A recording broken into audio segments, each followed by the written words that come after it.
Hello everyone. स्वागत है आप सभी का स्टडी राइज यूट्यूब चैनल पर। तो जैसा कि आप सभी जानते हैं, हमारी यूपी टीजीटी पीजीटी सिविक्स नागरिक शास्त्र की क्लासें चल रही हैं। यह है क्लास नंबर 8। जिसने 7 नहीं देखी हैं तो प्लेलिस्ट में जाकर देख सकते हैं। और इसके अलावा पीजीटी सोशोलॉजी की रेगुलर क्लासेस चल रही है। जो भी पीजीटी समाजशास्त्र की तैयारी कर रहे हैं तो हमारे यूट्यूब चैनल से ज़रूर जुड़ें और अपनी तैयारी को एक नई दिशा प्रदान करें।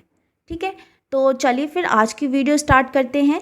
हमारा पहला क्वेश्चन दिया है, निम्नलिखित में से कौन सी रचना एक संविदावादी विचारक की नहीं है। ऑप्शन है इसमें social contract, Leviathan, on liberty या फिर ट्रू ट्रीटीज ऑन गवर्नमेंट। तो इसमें से हमें बताना है कि कौन सी ऐसी रचना दी गई है जो कि एक संविदावादी विचारक की नहीं है। ठीक है, संविदावादी विचारक की नहीं है। तो इसमें से कौन सी एक रचना है, तो वह है ऑन लिबर्टी। कौन सी है? On liberty. और इसके लेखक कौन है? ये हैं J.S. मिल। J.S. मिल, ठीक है, J.S. मिल यानी कि जॉन स्टुअर्ट मिल। ये क्या है? ये एक प्रसिद्ध आर्थिक और सामाजिक चिंतन माने जाते हैं। संविदावादी विचारों की कृतियों में कौन कौन से आ जाएंगे? एक आ जाएगा सोशल कॉन्ट्रैक्ट, दूसरा आ जाएगा लेवियाथन और तीसरी आ जाएगी टू ट्रीटीज ऑन गवर्नमेंट। लेकिन जो ऑन लिबर्टी है ये संविदावादी विचारक की रचना नहीं है। ठीक है, और अगर इन सभी की बात करें तो सोशल कॉन्ट्रैक्ट के जो लेखक हैं वह कौन है? तो वे हैं रूसो। सोशल कॉन्ट्रैक्ट के लेखक कौन है? रूसो। लेवियाथन किसने लिखी है? हॉब्स ने। लेवियाथन के लेखक कौन है? हॉब्स। और टू ट्रीटीज ऑन गवर्नमेंट ये किसकी है? ये है जॉन लॉक की। ठीक है, जॉन लॉक की। मोस्ट इंपॉर्टेंट है, याद कर लेना। Two treatises on government John Locke, on liberty J.S. Mill, Leviathan किसने लिखी है? हॉब्स ने लिखी है। और सोशल कॉन्ट्रैक्ट ये किसकी रचना है? ये है रूसो की रचना। तो इसमें जो सही आंसर हो जाएगा वह हो जाएगा option number C, on liberty. Next question है, यह है क्वेश्चन नंबर 2। किसका कथन है कि निर्णयन विभिन्न विकल्पों के चुनाव की एक सरलतम विधि है? टेरी मैकफार्लैंड, हर्बर्ट साइमन या फिर रे ए क्लियंस। तो ये किसकी ये जो किसका कथन है कि निर्णयन विभिन्न विकल्पों के चुनाव की एक सरलतम विधि है, तो ये कथन है रे ए क्लियंस का। किसका है? रे ए क्लियंस का। सही आंसर हो जाएगा इसमें option number D। Next question है, कौटिल्य के अर्थशास्त्र में अधिकरण हैं 12, 15, 10 या फिर 16। तो कौटिल्य के अर्थशास्त्र में कितने अधिकरण दिए गए हैं? तो ये दिए गए हैं 15। कितने दिए गए हैं? 15 अधिकरण दिए गए हैं। और अगर हमसे ये पूछ लिया जाए कि जो अर्थशास्त्र है यह किस भाषा में लिखी गई है, ये जो ग्रंथ है यह किस भाषा में लिखा गया है, तो ये लिखा गया है संस्कृत भाषा में। किस भाषा में है? संस्कृत भाषा में। और इसमें कम से कम कितने? 6000 श्लोक हैं। 6000 श्लोक दिए गए हैं। और इसके अलावा 150 अध्याय हैं।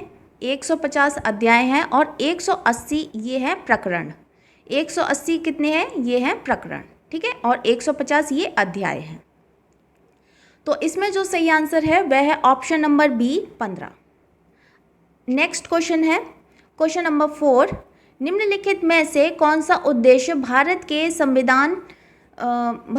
संविधान की प्रस्तावना में सम्मिलित नहीं है? विचार की स्वतंत्रता, आर्थिक स्वतंत्रता, अभिव्यक्ति की स्वतंत्रता या फिर विश्वास की स्वतंत्रता। तो हम सभी जानते हैं भारतीय संविधान की प्रस्तावना में 5 प्रकार की स्वतंत्रता का उल्लेख है: यथा विचार, अभिव्यक्ति, विश्वास, धर्म और उपासना। ठीक है, और इसी के साथ हमें 3 प्रकार के न्याय भी देखने को मिलते हैं: सामाजिक न्याय, आर्थिक न्याय और राजनीति न्याय। ठीक है, तो ये 3 प्रकार के उल्लेख दिए गए हैं न्याय के। तो इसमें कौन सा नहीं है, कौन सी इसमें जो प्रस्तावना में सम्मिलित नहीं है? तो वह है आर्थिक स्वतंत्रता। कौन सी नहीं है? वह है आर्थिक स्वतंत्रता। सही आंसर हो जाएगा इसमें ऑप्शन नंबर B। नेक्स्ट है क्वेश्चन नंबर 5। मार्क्सवादियों के अनुसार राज्य एक वर्गीय संरचना है। राज्य केवल श्रमिकों का प्रतिनिधित्व करता है। राज्य में संपूर्ण समुदाय का प्रतिनिधित्व होता है या फिर उपरोक्त में से कोई नहीं। तो मार्क्सवादियों के अनुसार क्या है, ये है राज्य एक वर्गीय संरचना है। क्या है, राज्य एक वर्गीय संरचना है। सही आंसर हो जाएगा इसमें ऑप्शन नंबर ए। अगले प्रश्न की ओर बढ़ते हैं। यह है क्वेश्चन नंबर 6। निम्नलिखित में से कौन अतिवादी नहीं था? लाला लाजपत राय, बिपिन चंद्रपाल, बाल गंगाधर तिलक या फिर गोपाल कृष्ण गोखले। तो हमसे पूछा है निम्नलिखित में से कौन अतिवादी नहीं था। तो इसमें से कौन नहीं थे अतिवादी? तो वे थे गोपाल कृष्ण गोखले। गोपाल कृष्ण गोखले, ठीक है।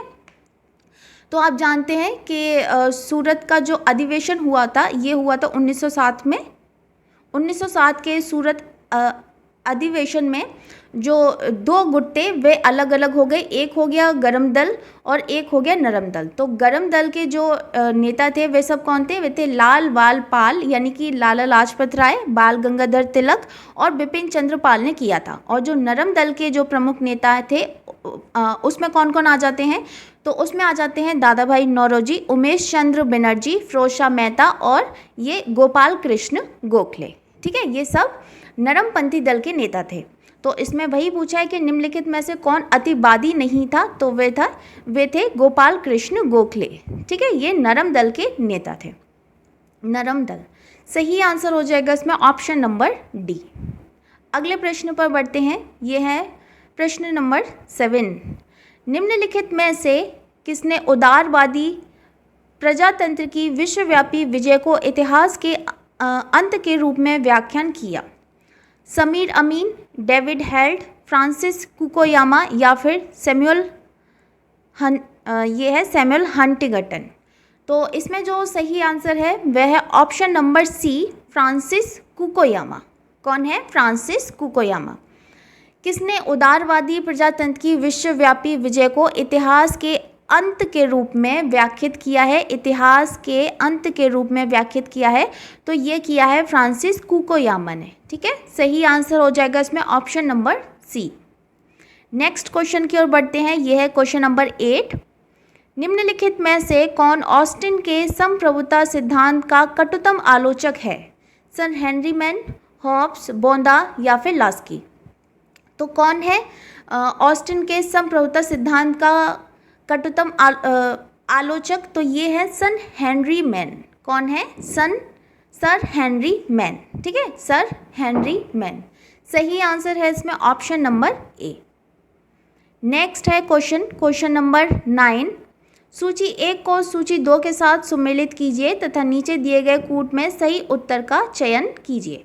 तो इसमें सूची 1 और सूची बी दिया गया है, ठीक है।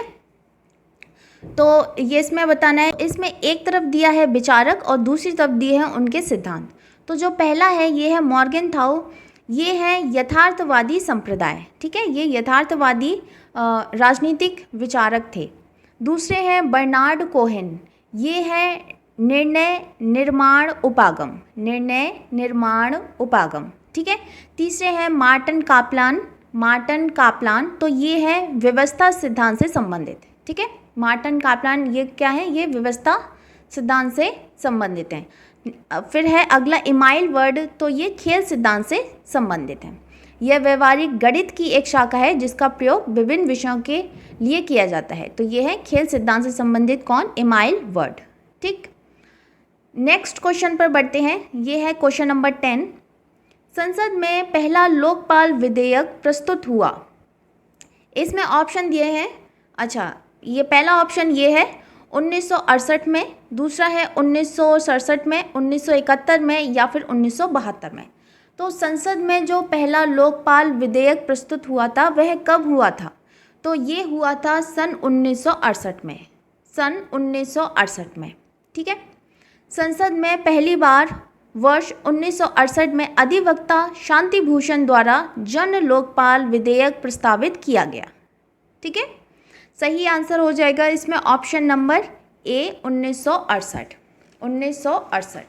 और अभी वर्तमान में लोकपाल अध्यक्ष कौन है? आप सभी इसका कमेंट करेंगे, ठीक है। इसका जवाब चाहिए, वर्तमान में लोकपाल अध्यक्ष कौन है। ठीक, नेक्स्ट क्वेश्चन पर बढ़ते हैं। निम्न में से कौन सा जोड़ा सही नहीं है? ये इनमें बताना है कि कौन सा जोड़ा इसमें सही नहीं दिया है। तो ये इधर है, ये है राज्य की उत्पत्ति के सिद्धांत और इधर उनके समर्थक दिए हैं। तो इसमें से कौन सा जोड़ा सही नहीं है वह हमें बताना है। तो पहला दिया है देवीय उत्पत्ति का सिद्धांत। जो देवीय उत्पत्ति का सिद्धांत है, क्या ये जेम्स प्रथम ने दिया था? बिल्कुल सही, देवीय उत्पत्ति का सिद्धांत ये है जेम्स प्रथम का। दूसरा है शक्ति सिद्धांत, ये है ओपनहाइमर का। दूसरा है शक्ति सिद्धांत किसका है? ओपनहाइमर का। तीसरा है पितृसत्तात्मक, क्या ये मैकलेन ने दिया है? मैकलेनन ने दिया है। पितृसत्तात्मक किसने दिया है? मैकलेनन ने दिया है। तो ये दिया है सर हेनरी मैन ने। किसने दिया है? सर हेनरी मैन ने, ठीक है, सर हेनरी मैन ने, सर हेनरी मैन ने। ठीक, और अगला है ये है मातृसत्तात्मक, तो ये दिया है जेंकिस ने। तो सही आंसर इसमें कौन सा हो जाएगा? पितृसत्तात्मक, जो किसने दिया है? सर हेनरी मैन ने, लेकिन यहाँ ये गलत दिया है, ठीक है। सही आंसर है इसमें option number C. Next question है, ये है क्वेश्चन नंबर 12। संयुक्त राष्ट्र ने किस दशक को महिलाओं के दशक के रूप में घोषित किया? 1976 से 1985, 1986 से 1995, 1966 से 1975 या फिर 1971 से 1980। तो संयुक्त राष्ट्र ने किस दशक को महिलाओं के दशक के रूप में घोषित किया है?